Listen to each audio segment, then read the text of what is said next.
guys are probably all tired, so I want to try one thing. I just want to get a photograph of this attractive audience. And I just want you to get your hands in the air. Can we turn the lights on so I can get a shot?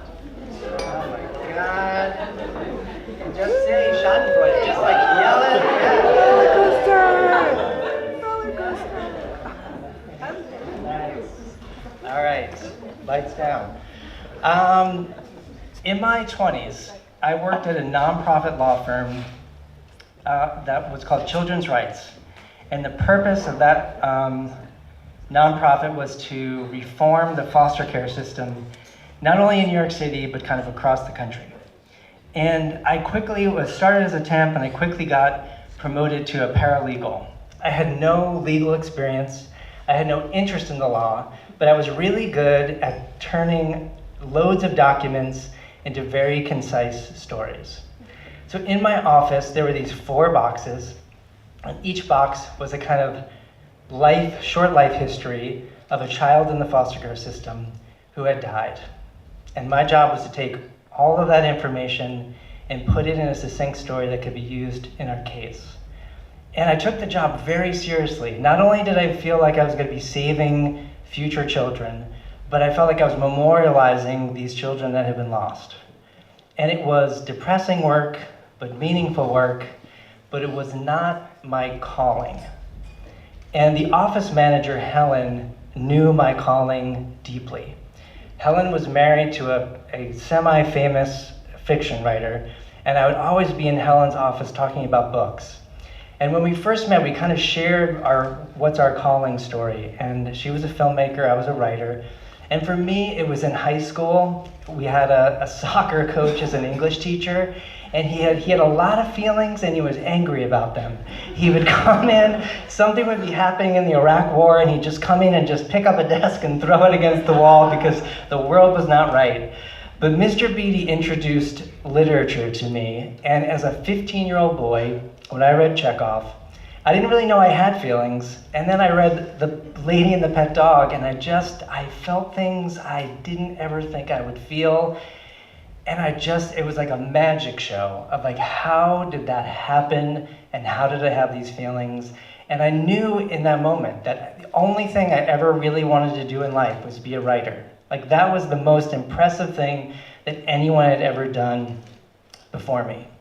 So here I am in Helen's office, and Helen was inspired by Orson Welles. She had watched Citizen Kane, and she's like, that is the perfect movie, that's all I want to do with my life.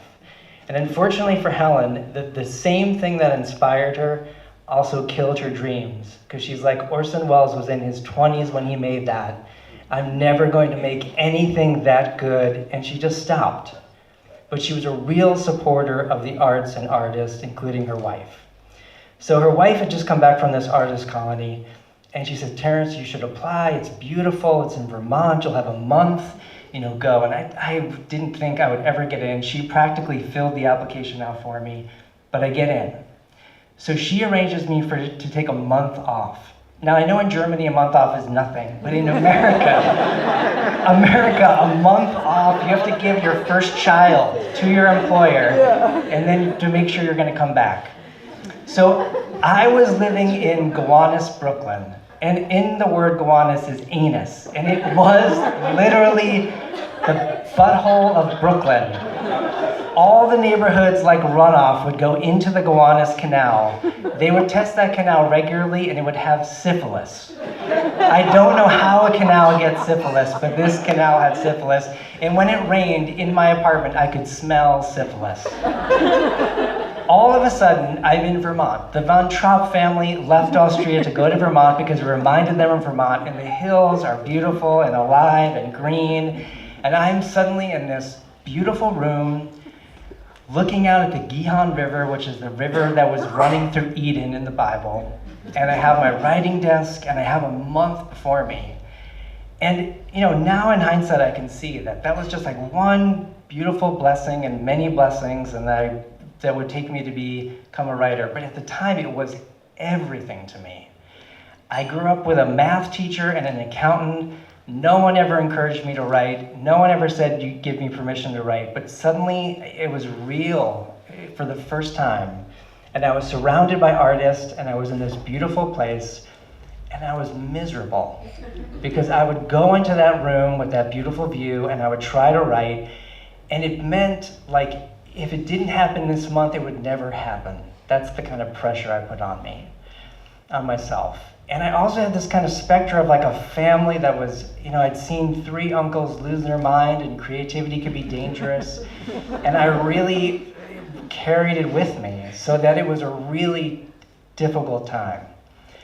So I'd come into the studio every day and try, and it would get worse and worse and worse. And I finally noticed like my neighbor's door. And I look at the door, and there's this little painting on the door.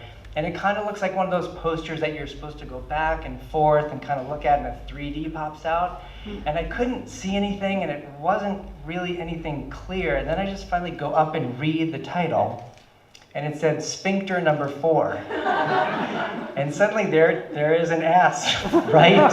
I can see it now very clearly. And I was like, who is my neighbor? So I knock on the door, and I go in, and it's a gentleman that has got a leather vest, no shirt underneath, leather pants, snakeskin boots, and these like silver chains with little skulls on them, and this white ponytail that goes down to the back of his ass.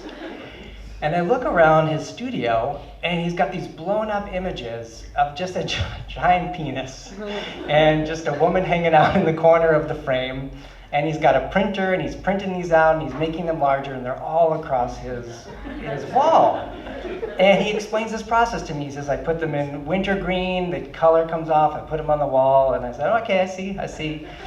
And I get a chuckle out of it, and I leave. And I go to dinner that night. And every couple weeks, a critic comes in and goes visit studios. So I'm having dinner, and at my table is one of the critics. And she's a very famous New York critic. She's dressed very sharply, high heels. And she's talking about the schedule, and she says, well, I'm going to be in your building to look at studios. And as soon as she said that, I said, oh, she's not going to see me because I'm a writer, but she's going to see my neighbor. And I suddenly saw this train wreck that was going to happen. And Schadenfreude, like it's the first German word I learned, and it's a real feeling. Like it's just the joy of just seeing, because I was struggling so much that I was wanting to see someone else struggle. And so I made sure I was in my studio when this critique happened. And I hear that her heels kind of walking through the building, and she knocks on the door, and he opens the door. And she walks around and hears click, click, click, click, click, and she kind of looks around, nothing for a little while. And then she says, what are you doing here? And he begins to explain his process. I have this printer, I print pornography, I put it in evergreen, and I put it up on the wall. She goes, no, I know what you're doing, but what are you doing here? And he explains his process again. He says, I put it in wintergreen, he's like, no. And there's a couple moments of silence again. And then she just says, I can't help you. And she walks out. And suddenly I'm listening to this, and then I don't hear anything. And what was once like the joy of wanting to see him suffer, suddenly like he was my nut job, and I didn't want him to be hurt. And I didn't hear anything activity in the studio, and I'm just sitting there and waiting. And then I begin to hear the printer kind of turn on, and I begin to hear him dipping it in the water and putting it on. And I was suddenly like so relieved that he didn't, in that moment when I would have been crushed, he didn't give up. And as soon as I could kind of hear him at work again, I could get back to my desk and get back to work. Thank you.